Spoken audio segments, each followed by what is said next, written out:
Hi everyone. Today I'm going to walk you through how to implement Git-crypt in a version control repo like Github.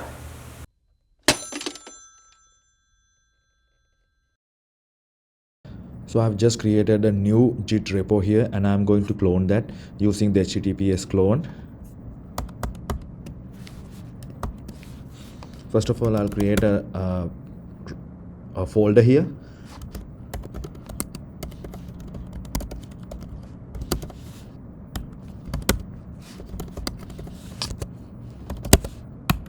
And now I'm going to clone that repo inside this folder.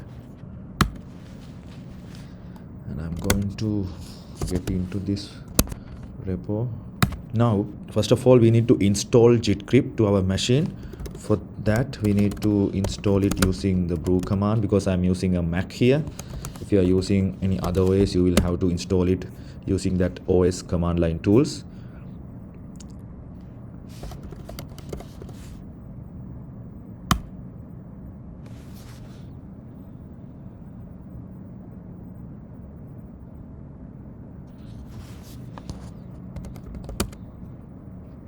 This completes the Git-crypt installation.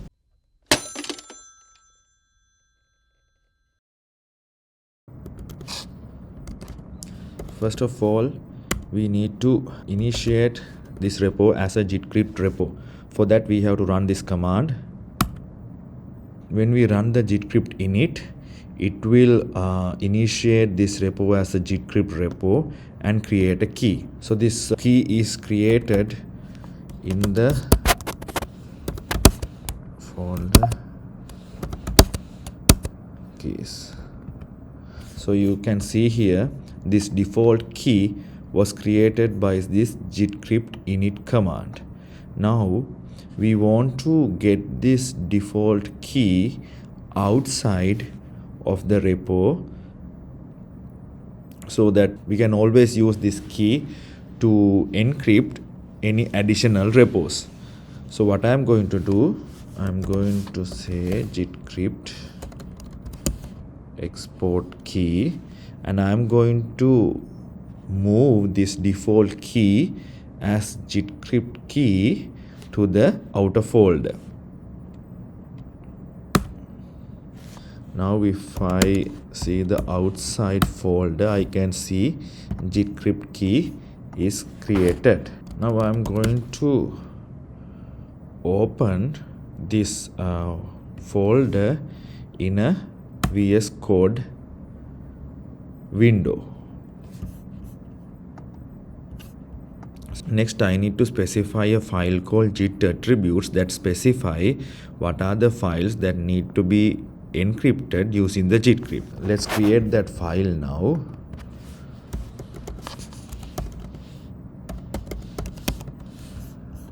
So we need to specify a file name and then so when we specify a file, we have to submit these attributes filter equal git-crypt and diff equal git-crypt. What is meant by these two is that whenever we encrypt and decrypt files, we have to run this git-crypt filter. So for any files that has the API key as its name, it will need to run the git-crypt filter. And also when displaying differences, is there a particular diff driver we should use? So this says whenever we run diff command to see the differences, we need to run the git-crypt diff driver to see the differences. Now let us push this git attributes file to our remote repo. So I'm going to create a terminal here. If we see the status, we can see we have a .git attributes file. I'm going to add this file and then put a commit message add .git attributes and I'm going to push this to main.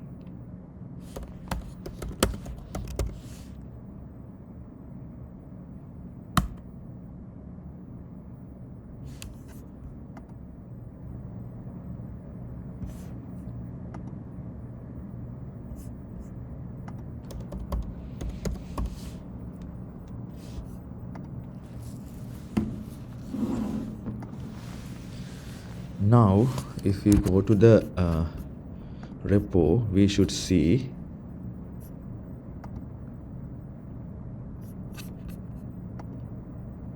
we have a .git attributes file here.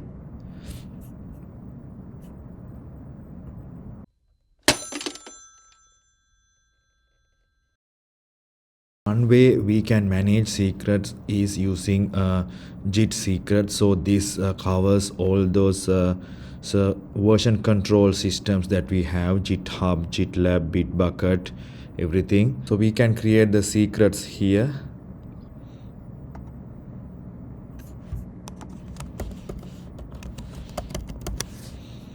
And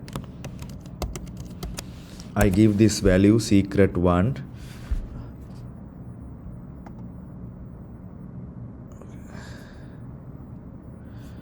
And now I'm going to run a build.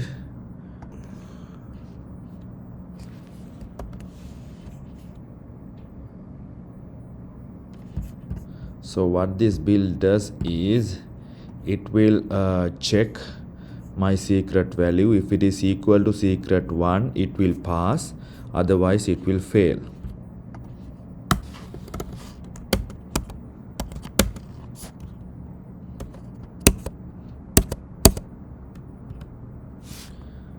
And I'm going to commit this.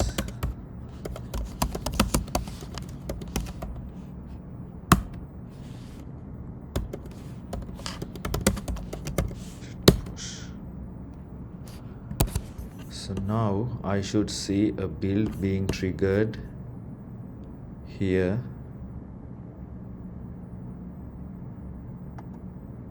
So now I can see a build was triggered here, and yeah, it's just succeeded.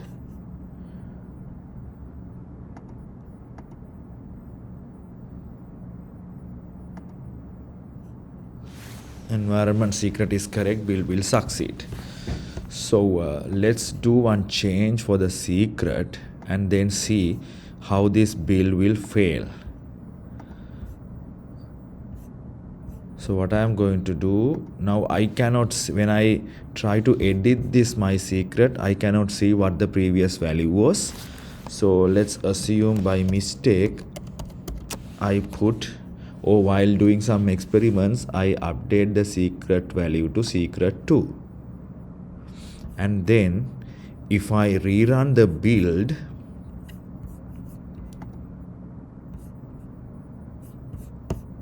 go here,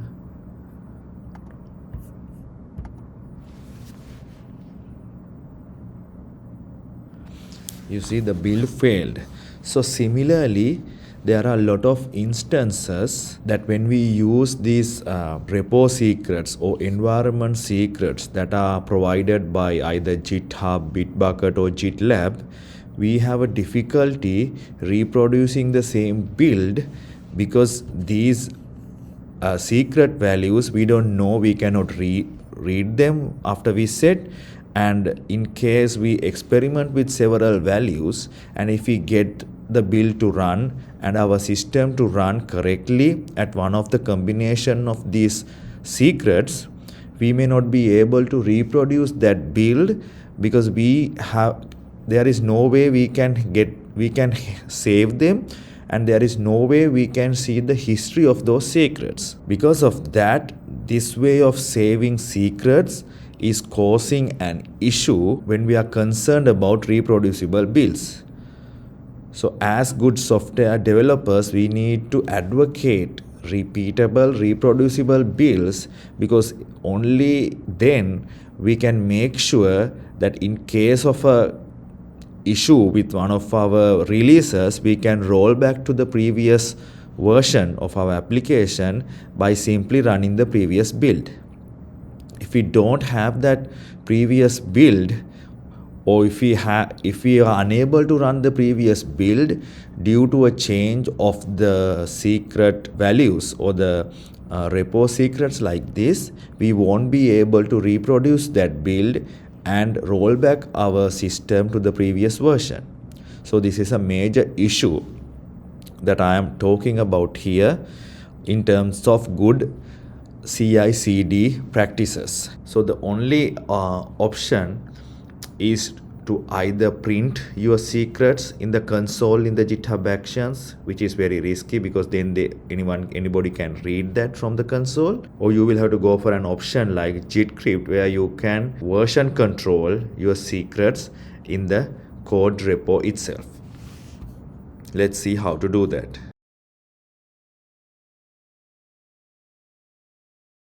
Now let's add a file to this repo by the name of api.key, and I'm going to save. So I'm going to save this key value pair here. Key is the secret, value is the password one. If I check the status now, I can see there's a new file api.key, and if I check the Git-crypt status, it shows me this API key is already encrypted, but these other files are not encrypted. So what I'm going to do now, I'm going to add this file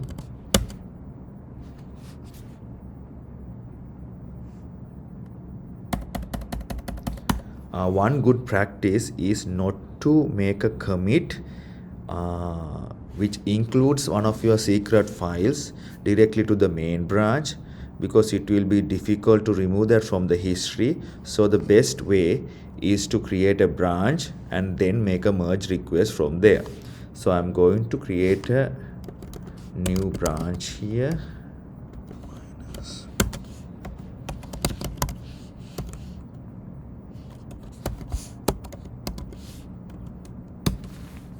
So now we are in this secret branch, and we can still check the Git-crypt status here. Okay. So I'm going to add this file and then make a commit.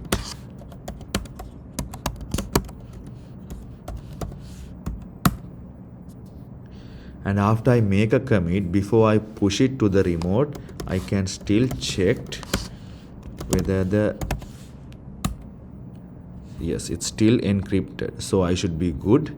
Now I can push this to the remote branch.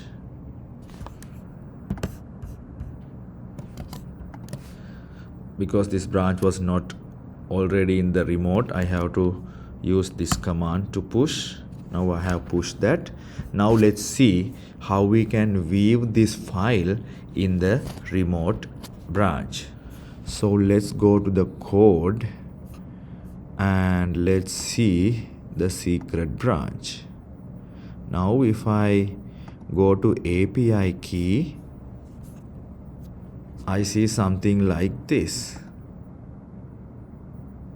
If I go here, it shows me weave row, but if I go there, I cannot open this. It's just some file. Let's see if I can open this using VS Code.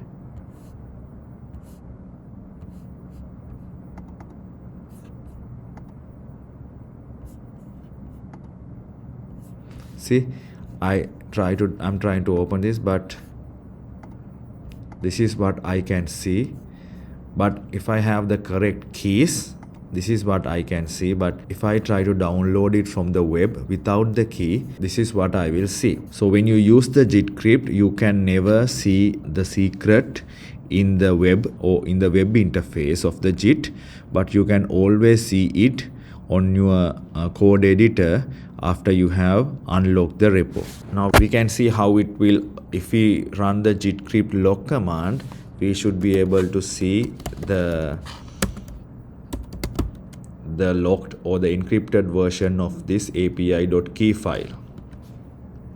So you can see here, this is the file in our repo already.